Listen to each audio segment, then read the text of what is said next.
Good morning, good afternoon, or good evening. Whatever time it is when you hear this message, I pray that you are poised to receive, to accept, and to respond to words of wisdom. So I'm out and about on a Babalawo mission, as you can see. And as soon as I got in, I happened to see a video of Steve Harvey. And this is a recent video of Steve Harvey. He's contemporary. And he's talking about a few years back, though, he had a $22 million debt with the IRS. If you have a chance, you should look this up. It's a very eye-opening little story that he told. $22 million debt to the IRS. His accountants have been, taking the money for his quarterly payments, but they weren't making the payments. And so after 7 years, Steve Harvey had incurred $22 million in debt. And, the thing about this kind of a debt to the IRS is that you have to pay it, right? It's not like owing the bank, right? Owing the IRS means if you don't pay in time, in full, every time, then they have the latitude to freeze all your assets and seize your belongings, right? They got the government on their side, and so they can enforce it like ways that the bank cannot. Anyway, when I listened to Steve Harvey tell this story, the thing that really stood out for me was the way he decided to respond. Most people just assumed that he was going to have to go to prison and make some kind of an agreement, right? But he opted to dig back into the crates of Steve Harvey, work ethic and take every kind of gig available and work and scrape, every weekend and do everything that he could to generate enough money to pay his contemporary taxes as well as to pay his back taxes without missing a payment. And that's a real hardcore work ethic. And the little bit that I know of Steve Harvey's beginnings let me know that, that's how he started. That work ethic that he was demonstrating to get himself out of this trouble is something that he cultivated when he was broke, when he didn't have anything except grind, right? It's sometimes, right, that's how you start. The only thing you have is grind. And you grind in the morning, you grind in the afternoon, you grind at night. If you're sick, if you're healthy, if you got people around you, if you're by yourself, whatever. When all you have is grind and a vision, then that's what you apply. Your grind to the vision. And that's, part of what I know about the Steve Harvey story. And so that came to mind when I listened to him tell about this $22 million debt. But the other thing that really stuck out for me was something that we don't think about a lot, which is the fact that success is perilous. Success is perilous. There are certain kinds of dangers that are built into your success. Okay, the more successful you are, the more susceptible you are to certain kinds of dangers. Okay, now this is pertinent to us within the Orisha community because right now we are in this era of success. We are experiencing a major boom, okay? And it's been going on for at least a decade, maybe a little more than a decade, where what the Orisha lifestyle has just picked up and it's just, it's gaining momentum every single day. You see more and more evidence of the tradition getting a foothold in parts of the world, in parts of the mainstream society that we just would have never imagined. And so our numbers are growing. Our acceptance is growing. The people who are proponents and exponents of the tradition are doing well. There are festivals happening all over the world, all over the country. And it's success. you can see that the tradition is enjoying a moment of success. But success is perilous. And so it's inevitable that the success that we're enjoying right now is going to invite its own particular brand of adversity. And I'm not talking about for individuals. I'm talking about for us collectively. For us as a group, success is going to invite its own kind of trouble, right?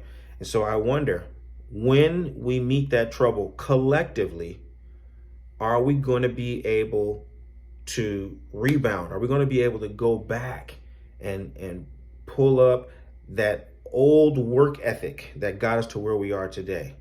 Not you as an individual, but us as a collective. Are we going to be able to go back to Orisha lifestyle of 1980, of 1985, of 1990? Are we going to be able to really, practice the culture and the tradition the way it was practiced 30 years ago, 40 years ago, 50 years ago, to be able to recover from the difficulties that come from success? Or will we just let it all slip through our hands, right? And in a very real way, this is something that we know from, family wealth management, intergenerational wealth. There's a pattern that they talk about in wealth, where if you have the seed generation that is poor, is hungry, they're starving, and they work hard. They'll do anything to get off the ground level. And then the second generation, who was raised by that seed generation, the second generation comes up, privileged, because the seed generation worked so hard. They struggled so much, they did without. And so they never want to see their children do without. They make sure the children eat in abundance, and they're always nicely dressed, and whatever it is that they want, they can have. And as a result, the second generation becomes indulgent.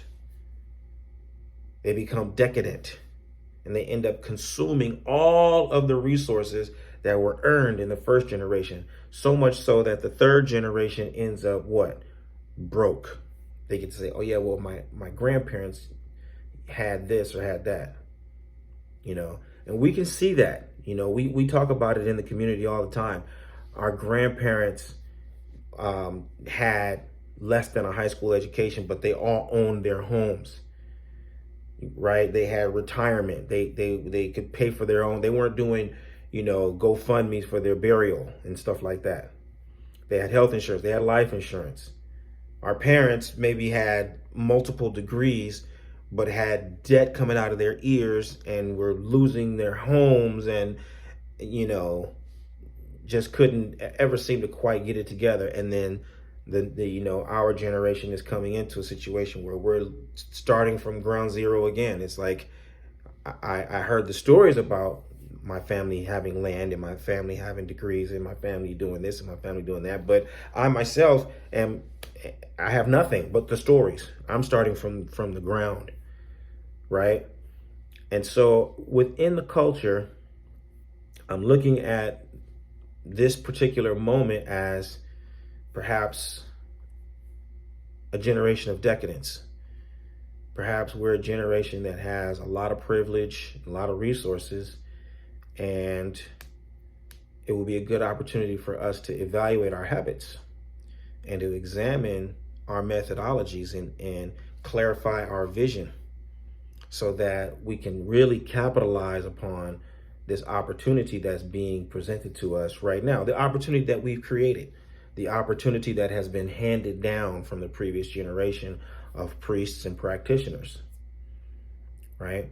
And so when I say I'm looking for leaders, this is what I mean. I'm looking for leaders. I'm looking for people who are not only interested in improving their own personal well-being, but people who want to adopt best practices over time, who really want to institutionalize the kinds of habits that have made our tradition and made our lineages successful generation after generation under all circumstances. There's some habits, there's some ways of approaching problems, there's some ways of managing resources that were successful in the pre-colonial era. They were successful even in the colonial era. They were successful in the post-colonial era, and they are successful today. I'm looking for leaders who are interested in those habits and those ways of approaching life so that we can institutionalize those practices for the generations who have yet to come. So that when they come into this tradition, they can easily find the way forward and not squander all of the resources that have been presented to them by previous generations. If you're one of those people, if you're that kind of a leader, and you want to improve the world through positive influence, I want you to find out how Obafemi Origuwa and the Orisha Lifestyle Academy can help you take your practice and your life to the next level. Visit me at obafemio.com or orishalifestyle.com and get involved with the School of Orisha Studies or the Orisha Lifestyle Academy. Get my books, join the blog, subscribe to my YouTube channel, whatever it is that you can start with at this point. If this message works for you, if this message resonates with you and you understand what I'm saying, then I want to invite you to get engaged and let's start living the medicine that will heal your life and heal the lives of those who you're destined to serve right now. Abo Raboye, Abo Shishe.